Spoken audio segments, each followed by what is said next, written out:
This is the Rotoscopers YouTube. I'm Morgan Stradling. And I'm Chelsea Robson. And today we are going to review the Academy Award winning film, Brave.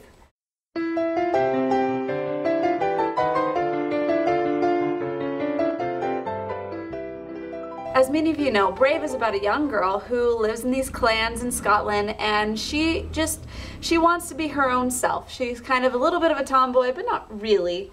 But she more or less just wants to ride horses, climb cliffs, shoot arrows, and yeah, I mean, be like her little brothers, except for cooler.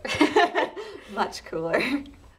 So this movie details about her struggle with her family and with, more specifically, her mother, and trying to become a better person in general. So, did we mention she's a princess? Yeah. That's a big part of it. She has princess expectations from her mom, because her mom is very stiff and royal, and her dad, he's cool. He's fun-loving, he's a free spirit, you know, he's the cool dad, while the mom is not the cool mom. No.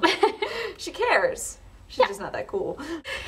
So the movie's really good. There was so much hype about this movie when it first came out. As with every single Pixar film, people love Pixar.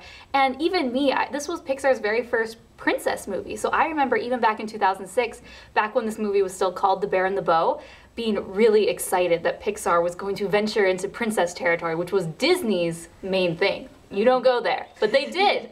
So when I saw it, I was really pumped, and I left like, oh, that was so awesome. And then as time went on, it became less and less excitement.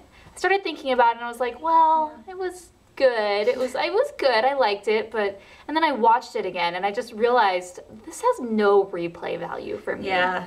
I don't need to see it again. Yeah, and which is sad, because most Pixar movies, it's like, oh, throw that one in. Let's just have it as background noise, or like, I'm going to watch this, you know, once a month, once a week, some people once a day.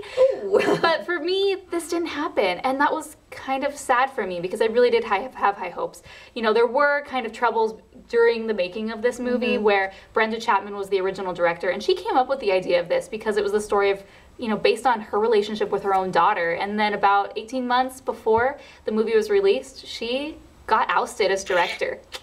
And Mark Andrews took over and really kind of cleaned it up, finished it off, and, you know, polished it, which was really good. I would like to have known what her original spin on it was, but we don't see that anywhere in the special features, which is a bummer. Yeah, that is a bummer.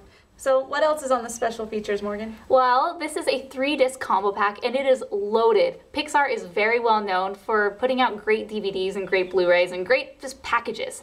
They really know their stuff. So in it, there are 2 shorts. One, The Amazing La Luna, which is very cute. That is very good. Another one, they created a new short called The Legend of Mordu, which is the big ferocious bear in the movie, and so you kind of get to see the backstory on him. Then they have a bunch of other little featurettes, one about the mother, one about the tapestry, about the bears, about the clans, you know, just little quick, maybe 3 to 7 minute features. You get to hear a little bit more about creating those things and behind the scenes. I mean, there's even one it talks about the moss.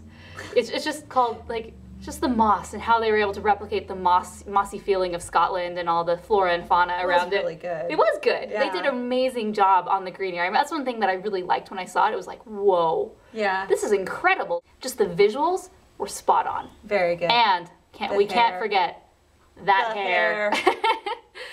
That is definitely, I mean, I thought Tangled was a work. Whoa. When you get curly hair, that is a piece of work. Yeah. So there's also, you know, your classic alternate openings, there's extended scenes, deleted scenes, and audio commentary, which very good. Most Pixar commentaries are very good and informative, and they tell you the backstories and about this and about that.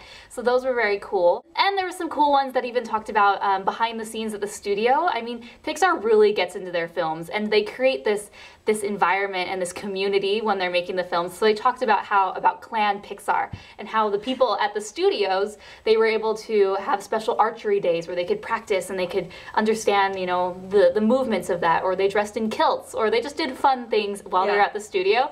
And so that was really cool to see. If you're a Pixar fan like me, you like to see what goes on in that illustrious Pixar building. Ooh, Pixar. So, I mean, really, really good special features. I was impressed. I watched them all, and I really, really liked them. So all in all, I would give the features 4 stars. There were a few other things they could have done, which they did on the Finding Nemo DVD, that they didn't really do on this one. So altogether, we give the film 4 stars. 4 stars. And the DVD and Blu-ray bonus features, 4 4 stars. stars. All in all, this is a buy it. Seriously, if you're a Pixar fan, you need this one. And it won the Academy Award, which I may protest. Buy it. Next video. So until next time, We are the Rotoscopers.